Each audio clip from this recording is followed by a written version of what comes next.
Hello and welcome back to the channel HardReset.Info, and today let's discuss why can't I message people on TikTok.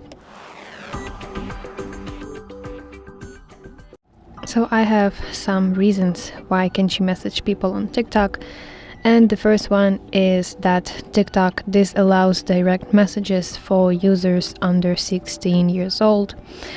The second reason why can't you message people on TikTok is because some users limit who can DM them. So it could be just friends only and not everyone. Or another reason that you have simply might have been blocked, or your own settings might block messaging. So check that in settings.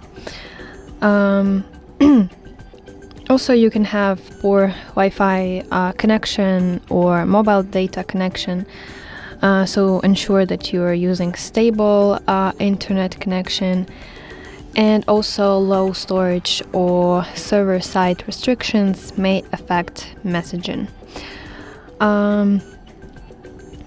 So yeah, that is basically it. I hope this video helps you, and if so, please leave a thumbs up and please consider subscribing to our channel. See you soon. Bye bye.